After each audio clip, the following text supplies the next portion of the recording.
Thank you so much, Pinky. That was really outstanding. There's a few questions in the queue that I'd like to start off. Hold on. First one is, what nutrition interventions can you recommend for patients with Parkinson's? Is there anything specific for Parkinson's that we movement specialists can recommend them? In other words, is there a special Parkinson's diet maybe? So, again, like at least what's good is what's good for the heart is also good for the brain.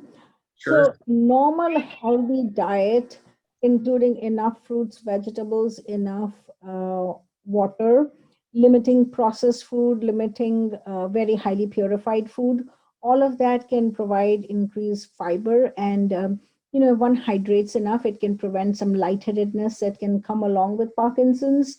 And so that's what we kind of, the hydration again in the summer months, at least in Washington, it's only a few months of the year, so we have to encourage a lot of hydration. I'm sure Dr. Evidente sees a lot more, you have the longer, warmer months and the temperatures are much higher. So I'm not sure for hydration of a diet if you recommend anything differently, Jerry. Well, given I'm from Arizona, we have summer 6 months of the year, right?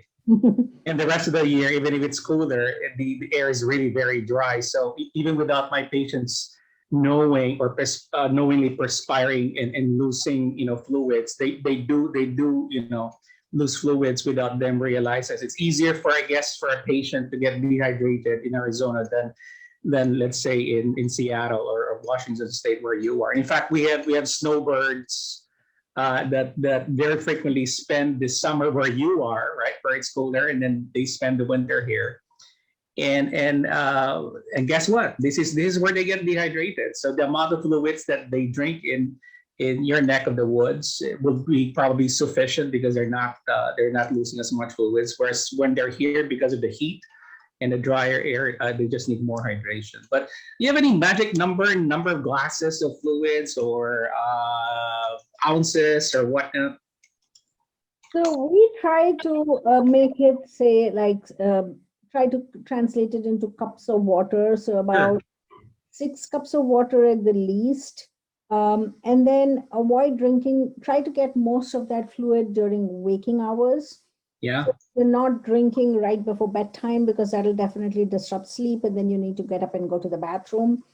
So one easy way, a lot of people take meds about 3 to 4 times a day. So we try to tell them that every time you have your pills, have it with a full cup of water rather than a sip of water. Now, some people just find it very hard to get 6 cups down. In that case, we say try fluid-rich fruits, such as, watermelon or cantaloupe or, some citrus fruits, which are sort of rich in water. That seems to work well. So some people are able to have about 4 cups of water and then a couple of servings of fruit. Yeah. And do you count the amount of alcohol they drink or coffee in that total number of ounces or cups of fluids they take? So we say that if it's try to limit. So sometimes they have caffeine, but then caffeine also makes you go. So Exactly. you have tea or coffee, but then you don't necessarily hold on to the fluid because then you have to use the bathroom more. So you can have tea, coffee, try not to make that the major part of those 6 cups of water. And certainly avoid caffeine closer to the evening. Maybe just have your 1 cup of coffee in the morning or tea. Yeah. And then not uncommonly, I've heard patients that have misread what they see or read in the internet or what they heard probably in a talk about protein, and they think protein is bad for Parkinson's patients. What's your opinion on that? So, like protein is important for everyone. And protein is a major, major building block of our body. And, all of us need about 1 gram of protein per kg of body weight. And that's no different from Parkinson's. We all need protein. All one needs to do is be a little cautious of spacing it out. Sure. So, by all means, you can still have your eggs for breakfast, but just try to space out the carbidopa. Preferably, maybe have your carbidopa on waking up and then give at least half an hour or so, and then have eggs and toast and whatever you need to do. And same thing for lunch, just try to separate. If your lunch is not very rich in protein, then yes, you can have them at the same time. They have done some studies in some parts of the world where, especially in Europe, where they found that if you take a lot of your animal protein and put it for dinner, then sometimes it's a little easier than patients, because when people are on the go, right, breakfast, lunch, or going rushing for doctor's appointments, it can be a little hard to do all that spacing. So try to have more of your protein towards evening, where it may be easier to plan the timing.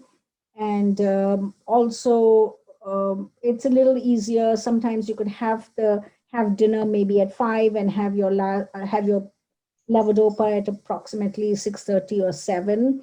That's what we tend to recommend. How about you, Jerry?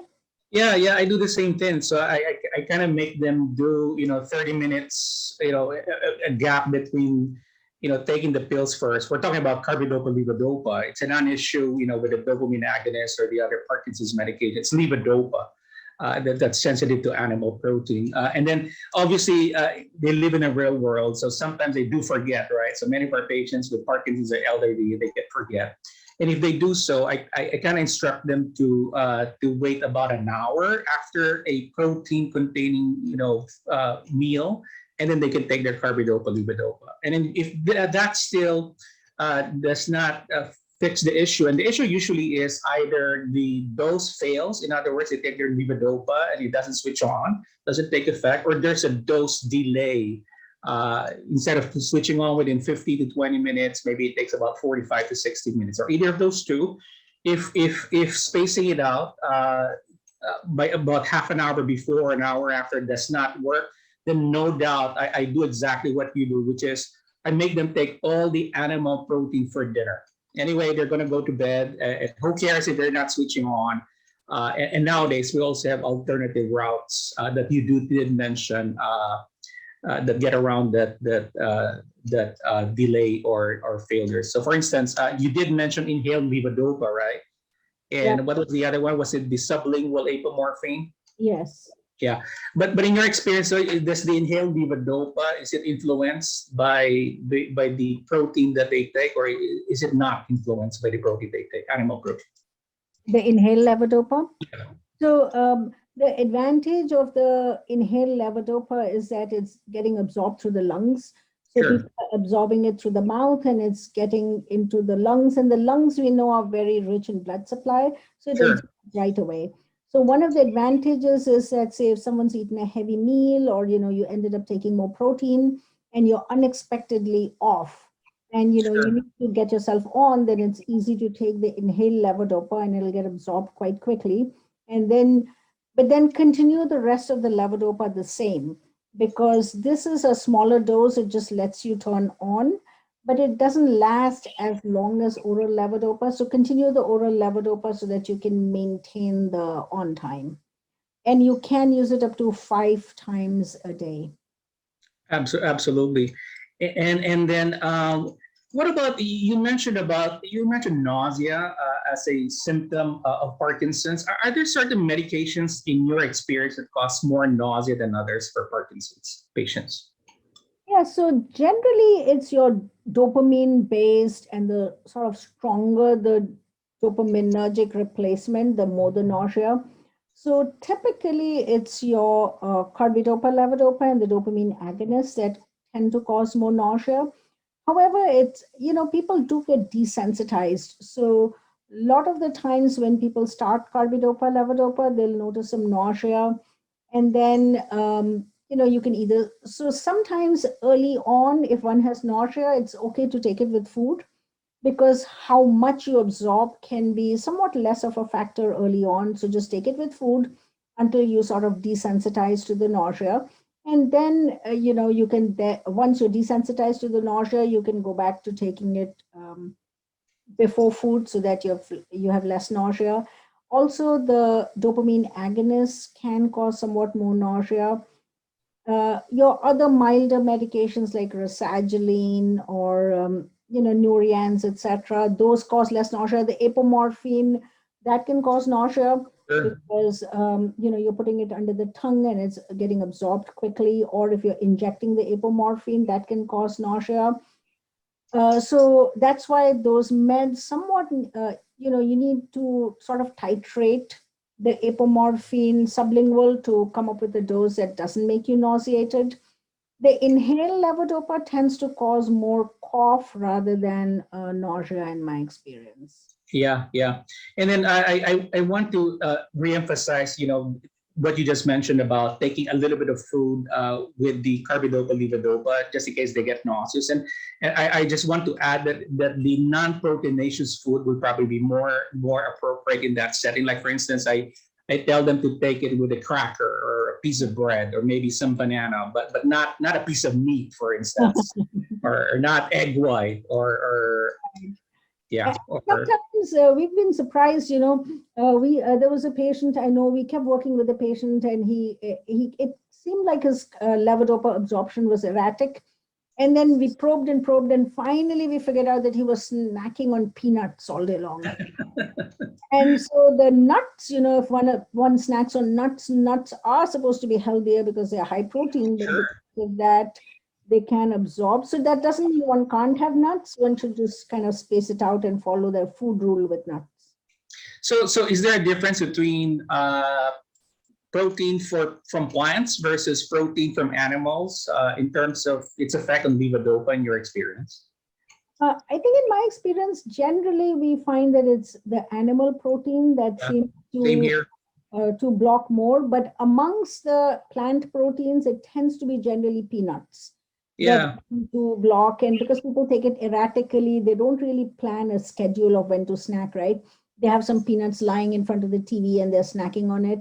So it becomes harder to control. So nuts and then otherwise animal protein. and then this thing that you mentioned, the delayed gastric emptying, doesn't that contribute to nausea and to, let's say, bloating and even reduced absorption of or delayed absorption of medications? Exactly. So, like you mentioned, when people's stomach is full, and if they try to, because they've eaten only, say, the quarter of the plate in front of them, and family's encouraging or they're trying to encourage them to eat, but their stomach is full, and then next when they eat, they'll find that it's either regurgitating or Sure. they're having some nausea. And then, it's very tricky to find anti-nausea meds in Parkinson's. So the main one that one ends up using is Zofran or ondansetron kind of Sure. medications. But it's important to remember that ondansetron should not be taken with your apomorphine class of medications. So for Correct. those patients, it becomes even trickier what to use for nausea. Sometimes, a little bit of ginger-based products may help some people with nausea. However, if one is on blood thinners, etc., ginger can cause a little bit of blood thinning. So if one is already on blood thinners, one has to be cautious with taking ginger products. But sometimes a little ginger chew here and there will help with nausea. And then I think some patients are confused about this levodopa, carbidopa, levodopa, right? They're not really sure what the carbidopa is for and the levodopa. Can you briefly explain to us what those two components are in their so-called carbidopa, levodopa, or cinnamon? Okay. So the Cinemet, actually, the Met came from emesis. Right. So Met, emesis, and the Cine is together. So the carbidopa, levodopa together is to prevent nausea and improve absorption. So what happens is if one were to just take the levodopa, which is the active product which breaks into dopamine, one would have to take like a massive amount of it because most of it would get broken down in the blood before it even reached the brain. Mhm. So to prevent one having to take like grams and grams of levodopa, if one combines it with the carbidopa, then what happens is that the carbidopa carries the levodopa to the brain and it Sure. prevents the levodopa from breaking, and then the Carbidopa stays outside, but the levodopa crosses into the brain, breaks into dopamine, and then that's what one needs. So generally, the carbidopa is a smaller number, which is like the 10 or the 25, and then the levodopa is a bigger number. In the US, we have carbidopa. If some of you ever were in Canada or some other parts of the world, instead of carbidopa, they have another component called benserazide, which kind of works by the similar mechanism as carbidopa. Yeah, and in Asia and in Canada and Europe, that combination of benserazide with levodopa is often marketed as Madopar. Madopar. It's a very, yeah. And I think in Canada, Prolopa. I think you're right. Yeah. So Now, Madopar, carbidopa. speaking of Canada, what about Domperidone, which is Motilium? Have you ever used Domperidone for nausea?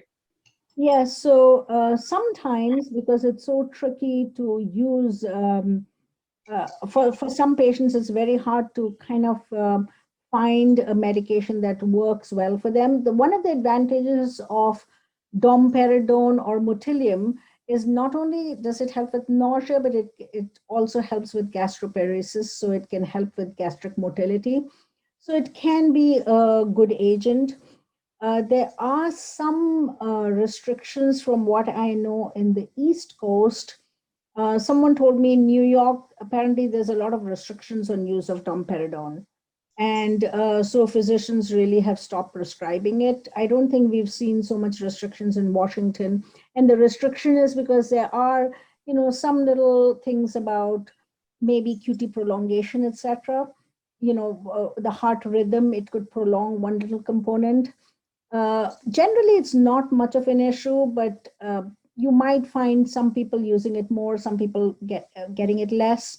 It's not available in the US. The trials were never done, so it never got approved.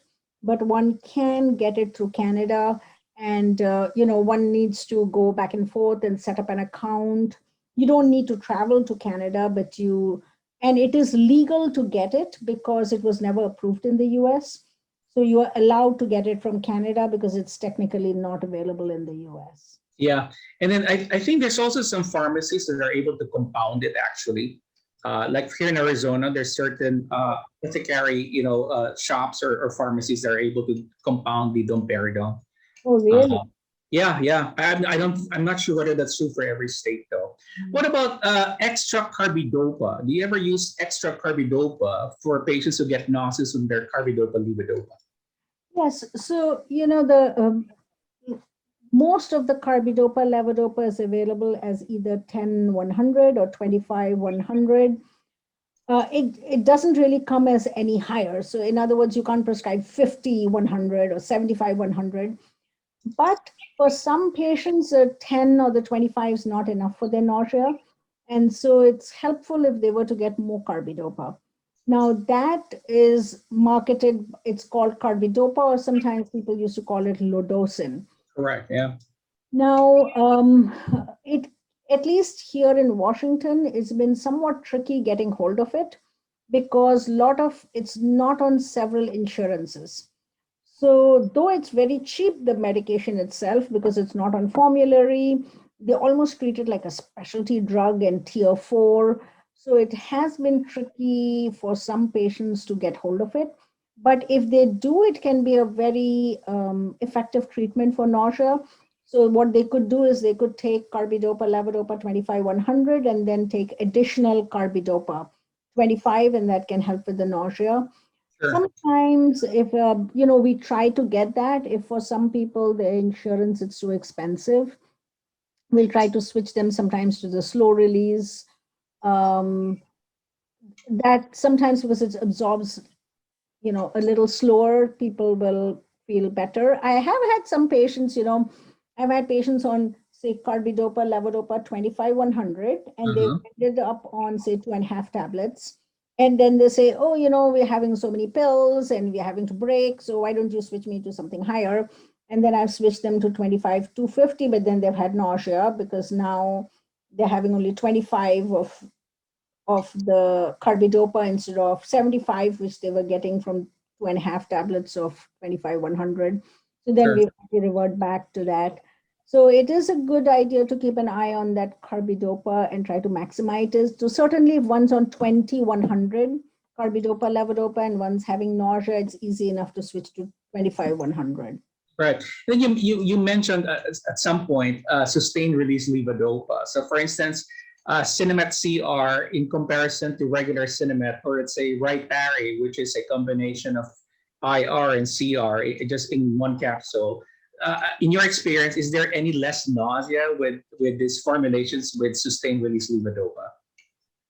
So yes, I would say in my experience, yes. So if someone's having nausea, like a wave of nausea that comes on, say 25, 20 or half, or right after taking the carbidopa, levodopa, IR, in those patients, if we switch to the CR formulation, which is the generic carbidopa, levodopa, CR, or Rytary, which is a combination of IR and CR, I do find that the nausea can be improved.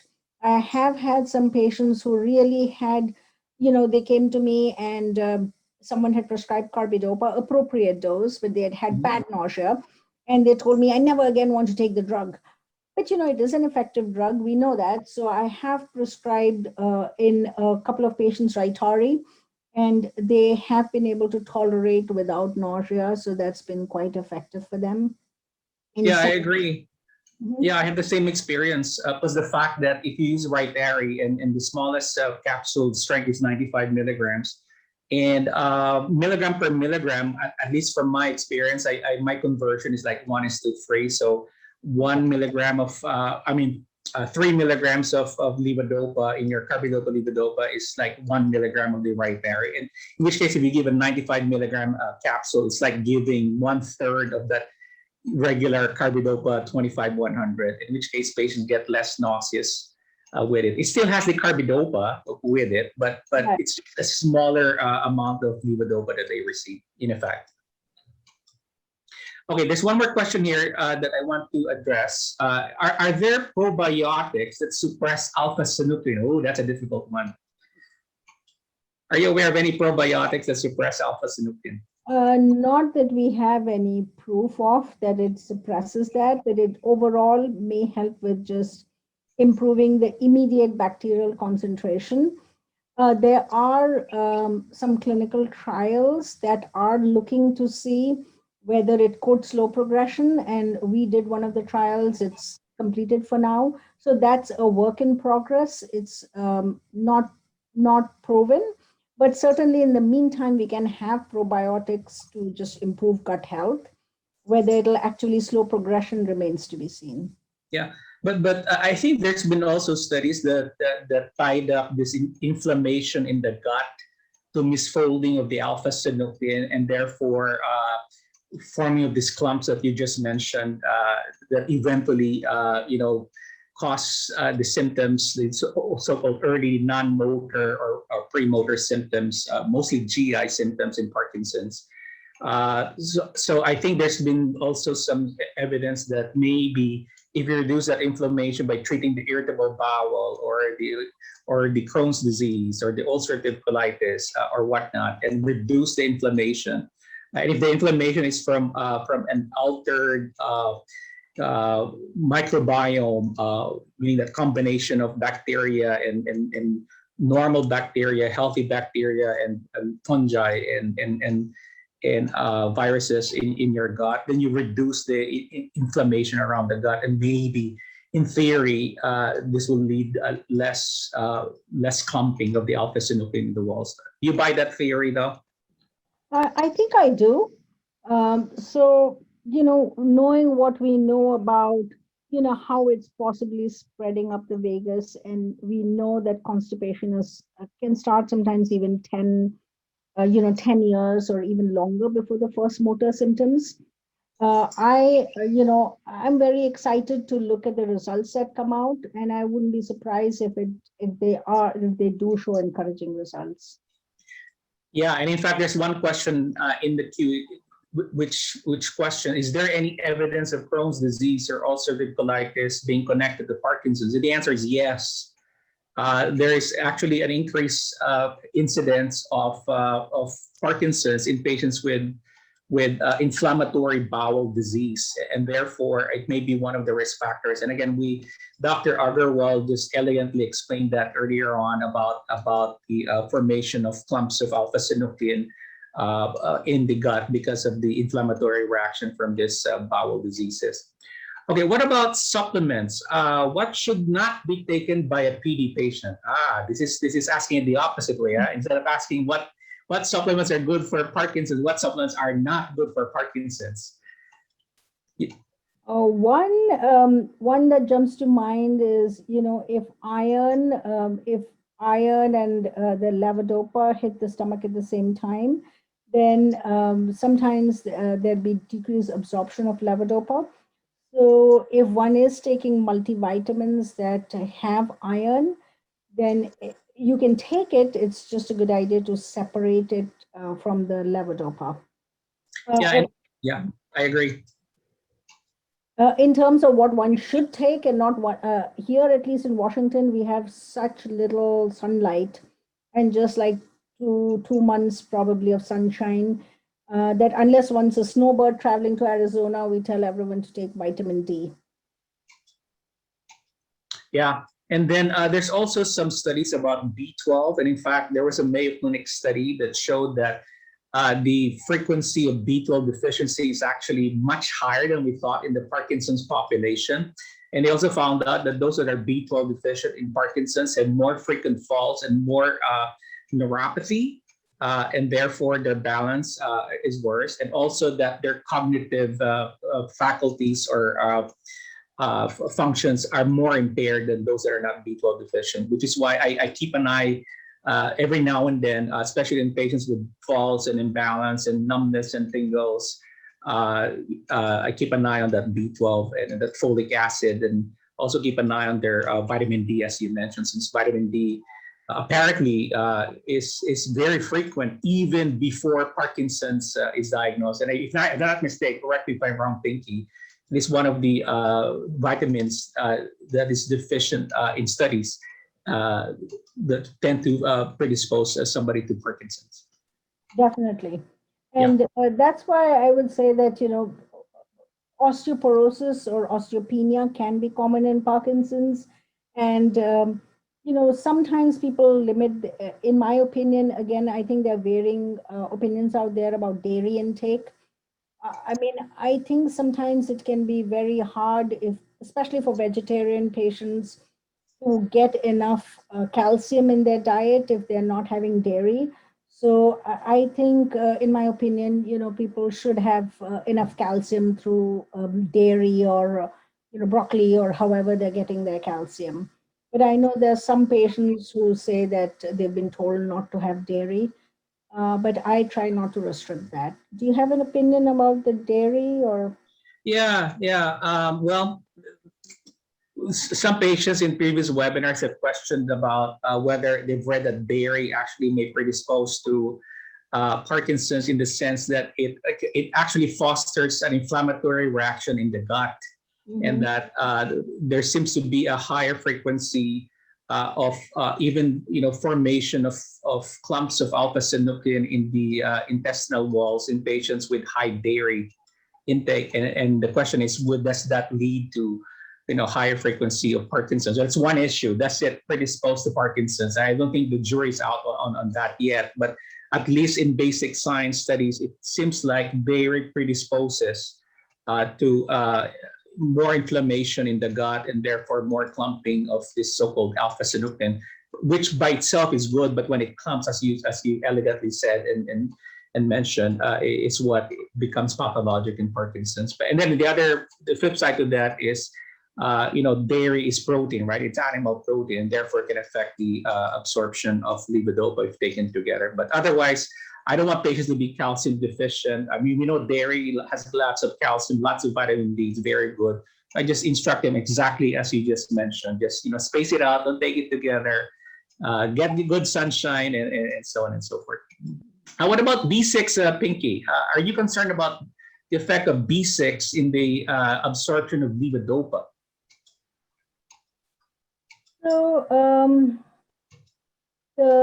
B6, there have been some studies that have shown especially like patients getting duopa, etc., that there might be some deficiency in B6 in these patients. So it's a good idea uh, to keep an eye on the B6. I don't think it's standard of care yet to necessarily check people's B6, but in some patients there can be deficiency in B6.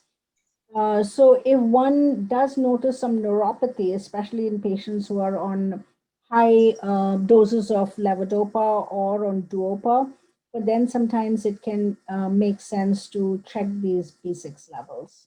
Yeah, that makes perfect sense because the L-Dopa or levodopa, whether you get it from natural sources or synthetic sources, will need to be converted to dopamine, and B6 is a cofactor in that conversion. So if you and I guess the higher doses of levodopa and the more continuously levodopa, like in duopa, that you utilize or need, the more that you consume this B6, and this B6 deficiency can lead to neuropathy. But the flip side is, if you overdo B6 supplementation, you can also get neuropathy. So damn if you do, damn if you don't with B6. It's just one of those vitamins you cannot have too much of, nor too little of. But I don't think we routinely though. And correct me if I'm wrong. I think in my practice, I don't routinely prescribe B6 for any of my patients that I prescribe, levodopa. Right. And actually, it's more of the trying to prevent. Sometimes, we think take more supplements, it's better, but Sure, one shouldn't necessarily take too much of the B vitamins because of the B6 and, the neuropathy that the extra levels can do. So sure. if one is on high levodopa and is noticing tingling numbness, then it may be worth checking B6 levels and replacing if needed. But again, it's not routine. I think more typically we're just checking B12 and folate. Yeah, I agree. I agree. Now we will move to more questions and answers, and Dr. Evidente is going to lead this portion. Dr. Evidente, please proceed. Okay, so I'm going to continue on with some of the questions which were submitted earlier on, and Pinky, you're still there, right? Yes, I'm there. Okay, here's one for you and me. My wife who was diagnosed with Parkinson's in 2005, has frequent urging, cramping, alternating loose stools, and constipation. Boy, that sounds like irritable bowel to me. Are there non-pharmaceutical options available to help with these issues? After eating lunch and dinner, she has to stand near the toilet due to the above, and the stress from dealing with bowel movements can throw her into an off. Okay, any thoughts on this, Pinky? So it seems that your wife is having. It could be irritable bowel, but sometimes what happens is that people have hard stools, and so if they're a little constipated and the stool is sitting there in the gut, it can become hard, and then as that hard stool moves through the gut, it can get crampy. And then what happens is sometimes when people get that backed up, then they'll take something like Miralax or a laxative. And so when they take the Miralax, then the stool that forms that day or the next day is a little soft. And so now you have a combination of hard stool, soft stool, hard stool, soft stool, and that can look like, now when the hard stool is sitting, it can almost form like a ball valve. And then the loose stool kind of will trickle past and it'll look like diarrhea. But the diarrhea is actually secondary to the constipation. So if it continues, you might need to see a GI doctor, but I would at least focus on doing whatever you need to do for the constipation.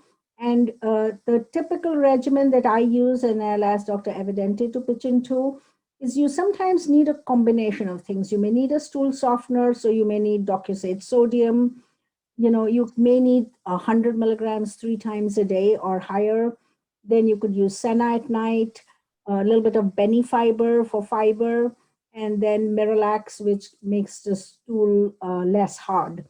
So a combination of these might be helpful. So it's vital to try to aim for that one movement a day, or at least two. the longer one goes between bowel movements, the more the constipation and the urge and the cramping. It also helps to be on when one tries to go to the restroom, because if one's off, it becomes hard to push with the abdominal muscles. So try to be on, try to have a regular bowel regimen, and try to use whatever regimen you have, use it on an everyday basis. Because sometimes people will have a bowel movement and they think, okay, I don't need anything for the next couple of days. And that doesn't work, because then that just starts the constipation cycle all over again. Yeah, you took all the words out of my mouth, Pinky. Very well said. The only thing I want to add is sometimes patients flip-flop from loose stools to constipation depending on what they take. So for instance, if the stools are loose, they take something to stop the loose stools, the diarrhea, in which case, that leads to constipation. And then the flip side, which is when they're constipated, they take a stool softener, and now they have loose stools or diarrhea. Whenever I encounter patients like this, and I cannot seem to find that nice balance, I always ask help from my GI colleagues. So a question that we haven't answered from the Q&A queue is, are there GI doctors in your neck of the woods or that specialize in Parkinson's patients? Is there such a thing? So, GI is a subspecialty itself. And to have a subspecialist who just specializes in GI would be rare. However, we did a lot of the clinical trials for Duopa. And, that, as you know, is the stomach pump which delivers the Levodopa. So in that process, the GI doctor we worked with ended up seeing a lot of Parkinson's. And, he got interested. And he just developed more of an understanding between the Parkinson's and the Parkinson's plus syndromes. So we preferentially end up sending to him because he's just developed more of an interest in PD. But I don't think that's typical to have. There's no formal GI doctors who are PD subspecialized. But constipation and some of these issues we discussed are very, very common what all GI doctors see.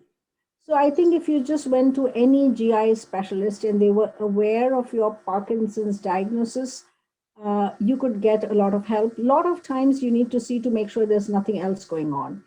There's no colon cancer, there's no ulcer, there's no gastritis, there's no reflux. And any GI doctor would be able to diagnose those. You don't need a subspecialist in Parkinson's for a GI doctor to be able to help you. Yeah, I agree. Okay, next question. I suffer from constipation since I developed Parkinson's. Will this get worse as my Parkinson's worsens? So in other words, will the degree of constipation get worse as the Parkinson's progresses? So you might just need to work harder to keep that gut going. It doesn't necessarily have to get worse. A lot depends on how proactive you are, and the proactive can be a combination of the food, like we discussed, more of the fiber and the fluid and the vegetables, less processed food, also enough fluid, also the exercise. So like discussed, pushing the stool out or getting the gut going. The stronger your axial muscles are, the stronger your core muscles are, the less likely one is to get constipated. And then avoiding sometimes what happens is that with Parkinson's or just with age, there's a little bit of increased urinary frequency. And then automatically people cut down their fluid intake. Oh, I'm going for a drive, I have to go to the doctor's, I'll drink less water. And that'll back them up. So just that, be cautious about the fluid intake and keep drinking little sips of water during the day. All of that, the constipation, one can get a handle on it and it doesn't necessarily have to be worse, but it's one of those things that need a constant eye. Yeah. I just want to add that constipation is a very frequent non-motor symptom of Parkinson's even before the diagnosis is made. So for instance, if you de novo, you develop constipation, you were not constipated when you were younger, you're now in your 60s and you lose your sense of smell. So and now you start dream acting. So that combination of non-motor symptoms, constipation being a big one, aside from dream acting, may be the earliest signs of this so-called pre-motor or non-motor stage of Parkinson's. And then I think the constipation can also get worse as they take more medication. So the higher the doses of their levodopa, the more medicines they take, the more dopamine agonists they take. In combination, the constipation just gets worse with these patients, and therefore they really have to keep an eye, as you just mentioned. What about burping? I had a patient that asked about burping. So I prepared a little slide on this one. So burping is also referred to as belching. So burping is your body's way to expel the excess air that enters, through your mouth and through your nose. And the causes are things that we do every day, right? So if you eat or drink too fast, so first rule of thumb, don't eat or drink too fast, or don't talk while eating. And our parents were right? Our mothers were right when they say, eat and don't talk, or don't do both at the same time.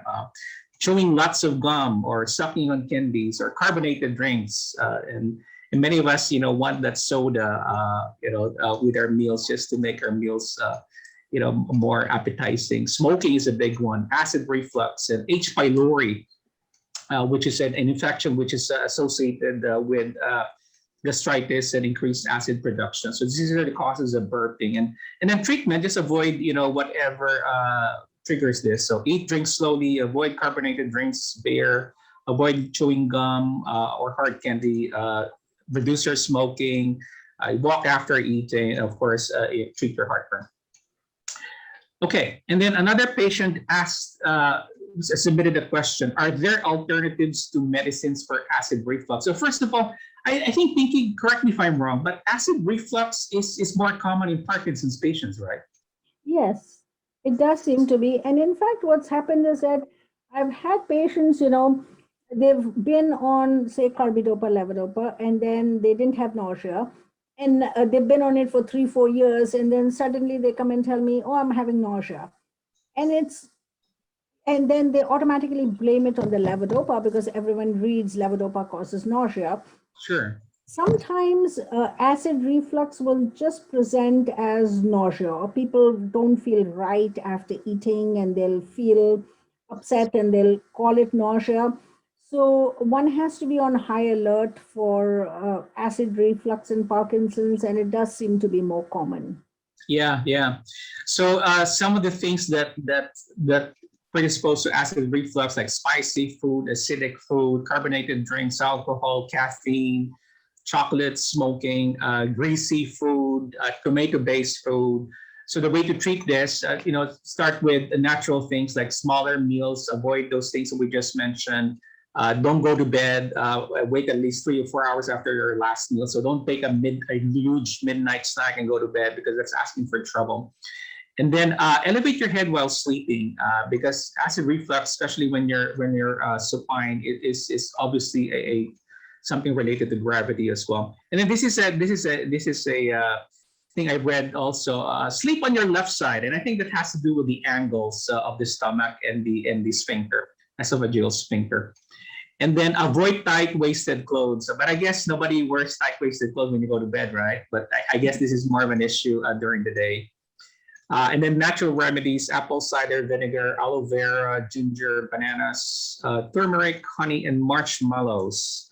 Have you heard of levodopa increasing acid reflux though? Because I've been asked that many times by my patients in the past. I don't think I've heard necessarily of levodopa itself. Yeah, Acid reflux. here. The Parkinson's itself, I think, maybe more of a cause rather than levodopa. Yeah, because none of this, from my recollection, none of these medicines we prescribe for Parkinson's really increase the acidity, right, or production of acid in the stomach. No. Yeah. Okay. Very good. Okay. Constipation. Can Parkinson's medications worsen constipation? We already mentioned that, right? This is a question from the audience. And so the levodopa, higher doses, the dopamine agonist. The one that does the opposite is actually entacapone, which is in Comtan or Stalevo. It actually causes diarrhea. And in fact, some of my patients on combinations of Carbidopa, Levodopa with some entacapone, and they have this so-called irritable bowel. They're constipated, and yet they take their medicine, they get diarrhea. So now they have this so-called irritable bowel, which in fact is not IBS. It's all just the disease itself plus some medicines you take. Just watch for that effect of entacapone on your bowel movements. And then I also looked at the list of medications aside from the levodopa and the dopamine agonists, like anticholinergic drugs, and very commonly, the antidepressants as well can worsen the constipation, which I think Pinky also mentioned. And then Pinky mentioned this, but let me just go through the first few you already mentioned, but let me go through some of these laxatives that are frequently prescribed by us or by your GI doctor. So let's start with the osmotic laxatives, and the mechanism of action would be to attract fluids into the intestinal cavity, and therefore make your stools have more water content. So that's Miralax, that's the lactulose, magnesium sulfate. And then there's a stimulant laxatives, which actually work on the nerves, the autonomic nerves around your sphincters and around the intestinal wall that are responsible for peristalsis, or the contraction of your intestinal wall. And so these are the Dulcolax and the sodium bicarbonate and the Senna or the Senacot, which again Dr. Pinky had mentioned. And then Pinky had mentioned also the stool softeners or the emollients. These are the ones that moisten, increase the water content of your stool. So that's Colase or Docusate. And then, and this is something that's missed very often. And it's very practical. It's virgin coconut oil, which is, if you don't mind the taste of coconut, this is actually a very good stool softener. And I use it very commonly also in my patients with constipation. It's natural, and it's actually very effective. And then as a lubricant, virgin coconut oil can also work as a laxative. And then if you have the stomach for it, mineral oil and castor oil. But I think many of our patients, Pinky, are disgusted by the taste of mineral oil or castor oil, and many of them get that bloated feeling, or if not, get nauseous outright and throw up, after they take these oils. And then the bulk forming laxatives, yeah. Sorry, Jerry, do you think I've had, a lot of people do report that if they have the dried coconut chips, that helps a lot with their constipation. So Yeah. Fiber there, or is it the oil there that helps with the constipation? I think it works as an emollient in the sense that it attracts the fluid. That's how the emollient laxatives work. They attract the fluid into the stools, but it doesn't work as a lubricant, though. If you want this to work as a lubricant, it has to be the oil. The oil? So, yeah, it has to be the oil. Buy it in the health food store, or? Oh, yeah, absolutely. Yeah, you can get this straight off the shelves, and very commonly in the shelves, especially when the AC is really really cold. These are in big jars that appear white. Right. They look disgusting, but actually, if you microwave them a little bit and take a tablespoon or two, once or twice a day, it really, really works for constipation, for Parkinson's. Winter sometimes, because it's colder, more cold here, right? So we tell them to say spread it on toast like butter and just have it like that. Good point. Thank you for mentioning that, because some of my patients who don't like coconut, or they're just disgusted from the thought of taking a spoonful of oil, right? Especially if it's that solid white, coagulated virgin coconut oil. So some get creative. They put it in their yogurt, they put it in their ice cream, they put it in Jello, they put it, they even mix it in their coffee, morning coffee, and it just makes it more palatable, I guess. And in soup, it helps to. Thank you. Yeah, wonderful. And then there's the bulk forming laxative. So the principle behind this is that if you make your stools more bulky, it attracts more water, so it makes your stools bigger, and just stimulates the peristalsis, or the contraction of the intestinal wall. So these are your psyllium, the methyl cellulose, and so on and so forth. And there's a saline laxative. So these are the magnesium citrate and magnesium hydroxide. Again, they draw water into the intestines. And then very commonly, and this is where the GI doctors are more gung-ho, they prescribe medications that work through this enzyme called guanylate cyclase, which is supposed to increase the bowel movements and the most common drugs or brand names in the US are Linzess and Trulance. I myself, have not prescribed these drugs, but I usually see my GI colleagues that I refer my most, nightmarish patients with severe constipation to. And this is some of the drugs that they prescribe. And then we talk about Domperidone or Motilium, which is a pro-motility drug.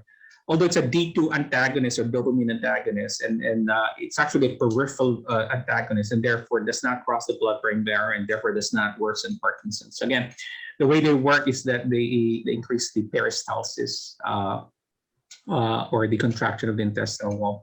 And then suppositories, if you were to choose between Dulcolax, which works with around the nerves in your rectum, versus glycerin is better, because sometimes if you abuse this Dulcolax suppositories, it makes the nerves degenerate around your rectum, and therefore it becomes less and less effective with time. It's very fast though. And then some of my patients get creative and do their own enemas, which some of my GI colleagues, frown upon. There's two kinds of enemas: water enemas and fleet enemas. Water, you use tap water, and then fleet enemas, they use a compound called sodium phosphate, which again attracts water into the intestines. So there's dangers inherent in these enemas. I mean, if you do it as a rescue drug once or twice, that's fine, but not do it regularly. So with water enemas, there's been reports of perforation of the rectum or intestines, water toxicity. And then with fleet enemas, there's because of the attraction of the electrolytes into from the blood vessels into the intestinal cavity. There's dehydration, electrolyte imbalance, and even renal impairment. And then I think I'm not gonna belabor this because Pinky touched on this, but I just want to add that study on probiotics and Parkinson's not only showed improvement of their constipation, but there was a study out of Taiwan, 25 patients, and they actually saw that there was improvement of their Parkinson's, of their UPDR score. So that's a scale we use very commonly as movement specialists to measure just how good or bad your Parkinson's is. So apparently, the probiotics may, at least in this study, show some potential in improving your Parkinson's. I think the mechanism for this is better absorption of your medications. So if your gut is inflamed because of the bad intestinal flora, not the healthy ones, given the fact that Dr. Pinky mentioned that absorption of nutrients and medicines also is a function of this normal flora, then obviously if you improve that, then you improve absorption. And then Pinky, this is something that I thought I just had to mention since it's in line with your talk. I thought I got grossed out when I first read about this, but fecal transplants of all things, huh? So fecal transplants have been actually used, believe it or not, on cases of severe impairment or derangement of your intestinal flora. So there was a study that did the fecal transplants from donors with normal flora versus fecal transplants from themselves as a control, and they found out that the fecal transplants from donors with normal flora alleviated GI symptoms and also lessened motor and non-motor symptoms. And don't ask me how this is introduced, but use your imagination. There's two ways to introduce fecal flora, either from up there or from down there. But this is something that is being used, believe it or not, in severe cases of SIBO or abnormal flora, gut flora. Okay. And then there was another patient that asked me very recently, is there a relationship between high blood pressure and Parkinson's disease? And I found a study done out of Singapore, which showed that high blood pressure actually doubles the risk for Parkinson's. Although off the top of my head, whenever I see patients with uncontrolled high blood pressure, I think about ischemic white matter changes. So this is an MRI of the brain, and the frontal lobes are here, the occipital lobes are here, and then the parietal lobes are here. And all this white stuff you see here in the white matter are the so-called ischemic white matter changes. And the more of this you accumulate, the more trouble you'll get into, which may work, meaning you may get Parkinsonism or worsening of your Parkinson's disease, or you may get cognitive issues or dementia. So it looks like controlling your blood pressure may actually reduce your risk for developing Parkinson's, especially so if you have a family history of it. And then speaking of vascular risk factors, another patient of mine asked about, he read about the effect of controlling your cholesterol. Does that help Parkinson's in any shape or form? And again, I found this study, this is the most recent one that I found, on a cholesterol pill called lovastatin. And this was a double-blind placebo-controlled study, 77 patients with early Parkinson's. So they compared lovastatin at a good dose, 80 milligrams per day, versus placebo over 12 months. And then they measured their Parkinson's to that UPDRS, their so-called motor scores or Parkinson's scores. And what they found was that those that received lovastatin had a slower progression of their Parkinson's. And this was not just a placebo effect, because if you do now what's called a fluorodopa PET scan, and those of you that have heard of the so-called dopamine scans or DAT scans, I think most of us in the audience have heard of DAT scans. Well, fluorodopa PET scans are very similar. And so if you, this is a way to measure the degree of dopamine deficiency and the degree of presynaptic and in this case postsynaptic dopamine neuron degeneration. So what they found was that in the lovastatin group, the fluorodopa PET scans actually deteriorated slowly. So there seems to be some early evidence that controlling your cholesterol can actually, which is very common, right? Even in our non-Parkinson's patients, can actually be beneficial in controlling your Parkinson's. Okay, Pinky, any thoughts on that or on the last two slides? Yes, I mean, high blood, just general health, including high blood pressure. High blood pressure, definitely we know that a lot of white matter disease can cause Parkinsonism, which can cause slowness and stiffness, generally not tremor, but more slowness, stiffness, and balance problems. Sure. And definitely optimizing high blood pressure can be helpful. Also, Parkinson's itself sometimes it can be tricky if someone has high blood pressure and the Parkinson's meds drop the blood pressure and cause orthostatic hypotension or dizziness. So it is possible to have both high blood pressure and drop in blood pressure. So again, hydration and just keeping a good eye on the blood pressure can help with optimizing management of Parkinson's. Yeah, and thank you for mentioning that combination of orthostatic hypotension and hypertension, which can coexist in the same patient, especially in our Parkinson's population. It's very tricky because you treat one by using drugs to lower blood pressure, right? That's the high blood pressure, and yet these high blood pressure drugs tend to worsen the drops in blood pressure when you stand up, so-called orthostatic hypotension. It's really very tricky to play that balance. And I guess Pinky just mentioned that hydration is the key in many of these patients. Okay, I think this was a question which we also answered in the previous webinar. Is melatonin good for Parkinson's? Absolutely. It's actually a natural substance produced by a gland deep inside your brain called the pineal gland. And this is the melatonin is a substance that regulates your internal clock. So all of us have an internal clock that tells you that it's time to wake up or it's time to sleep, the so-called circadian rhythm. And so in Parkinson's, there is evidence that you produce less of this melatonin, which is why it's very common for patients to have abnormal sleep patterns or get insomnia. And not only that, they've also found that melatonin actually reduces brain inflammation in Parkinson's, and at least in the mice models, it seems to be improving motor symptoms in mice as well. And then many of my patients have asked about, Zumba, doing Zumba classes, or which is, especially during this pandemic, they're not able to do, live things, and they're not able to do their boxing and go to the gyms and all that. But and some have asked about dancing. Is that something that benefits Parkinson's? And I found a study, the most recent one came out of Brain Science. And this was 16 Parkinson's patients versus 16 control patients. And And the Parkinson's patients were made to do weekly dance lessons of 1 hour and 15 minutes for about 3 years of weekly, versus 16 Parkinson's patients do no dance training. And what they found was that the dance group, their motor symptoms improved. We're talking about the tremor, the speech, the balance, the rigidity, but also their non-motor symptoms improved as well. So we're talking about cognitive impairment, hallucinations, depression, and anxiety. So, I guess the take-home message is, bring out your dancing shoes if you have Parkinson's.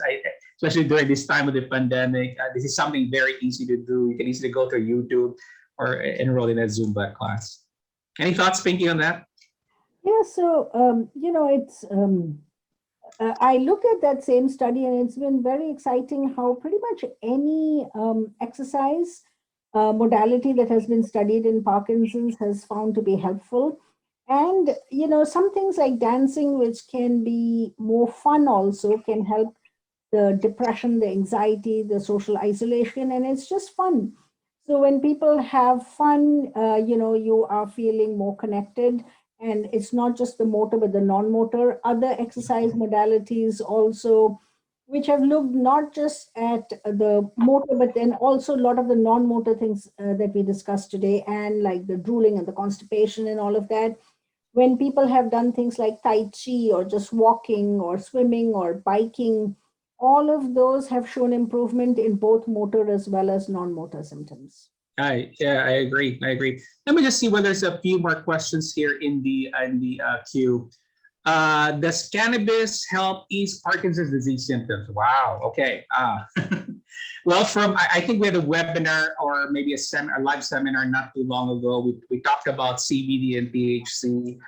We talked about some case reports and very tiny studies, uncontrolled mostly, that show that maybe cannabis can help tremors, can help sleep, can help anxiety, maybe even depression.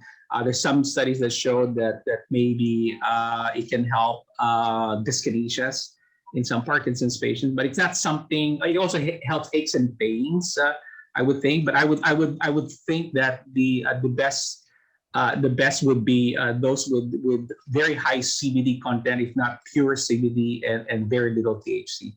Any thoughts, Pinky, on cannabis? I agree that if one had to use, it's much safer to use CBD rather than THC, which is more of the psychoactive sort of things can happen from the THC. And if one is using it for pain, then there are local products, like patients often have knee pain or shoulder pain, etc. And there are lots of local products that have less systemic absorption. One could try the local before one tries the systemic products. And then it does, several patients do report that there's improvement in nighttime sleep quality. As far as specifically motor symptoms, I'm not sure. I don't think we probably have more data in MS, etc., where it seems to help with spasticity. I don't think there's that much data on it actually helping motor symptoms in Parkinson's, but it may help sleep, anxiety, and depression. Yeah, and then in patients that take in the population of patients that have taken formulations of cannabis with high THC, there's always concern about the psychoactive, side effects of the THC. And also there's some studies that show that high THC may lead to actually shrinking of the brain or atrophy of the brain with chronic use. And we see that even in young individuals that consume marijuana products with high THC content. Okay. Do you know if they have any GI side effects at all if one takes higher CBD? Do they have any GI side effects or effects? Actually, it's the opposite. Yes, they do, like nausea. Although I've had some patients, because they get nauseous and the abdominal cramping when they're anxious, and when they do a little bit of CBD with THC, a very low THC, they actually calm down, and therefore that abdominal cramping or nausea, disappears. But yes, nausea is actually a side effect of medical marijuana, and therefore I'll probably would not use marijuana, medical marijuana, to treat nausea associated with Parkinson's patients. Okay. Okay, and then I think we have time for one more slide. Let me see. Okay, this is a good one for you to listen to, Pinky. Since turmeric, many of my patients have asked me about this. This is something that is very highly consumed by the East Indian population. I usually use turmeric in my patients. I recommend turmeric in my Parkinson's patients with aches and pains, their arthritic conditions, and achy joints. They're stiff in the mornings, and blah blah blah. And it actually contains so-called aromatic turmerol, which reduces inflammation. So it's not just the joints and inflammation, the joints and extremities that we're talking about. We're now talking about inflammation in the brain. So is there evidence of inflammation in Parkinson's brains? And the answer is yes. So the so-called inflammatory cells in your brain, the microglia, trigger a degeneration because they're trying to attack foreign substances, including the alpha-synuclein, trigger a degeneration of dopamine neurons in the substantia nigra, and therefore there seems to be evidence, at least in lab models, that if you give turmeric, it protects the dopamine cells from degeneration. Any thoughts on turmeric from your end? So, again, I'm a strong proponent of turmeric, and I consume it myself, eating Indian food. And I've just seen a lot of it being consumed in a healthy way. There's sometimes it can be hard for people, like with the coconut oil, how do we use it? How do we incorporate it into our own cuisine? And sometimes what's helpful is I just tell them that if you're making any kind of soups or stew, just sprinkle a little on that, because the people are not used to the taste and they're just trying to have the dry turmeric. It's unappetizing. Yeah. But if you're sauteing any food, any vegetables, just put a little bit of turmeric in the oil and then put the vegetables before it burns, because it can burn very quickly. Oh, interesting. So, put it in the oil right before you're throwing in your vegetables inside it. If you're having any soups, then put a sprinkle in. And then nowadays you can get quite a lot of products which are, tea bags that have turmeric that you can just dip. So those can be some interesting, useful ways to get it. And if all else fails, then you can have turmeric capsules, but you can get it at half the price or 1/4 of the price if you just buy plain turmeric versus buying it in the capsule form. Yeah, got it. Okay, I think we're out of time. Wow, this was really a wonderful session with you, Pinky. Thank you so much. I learned a lot from you and just from this interaction and this. Same here, Larry.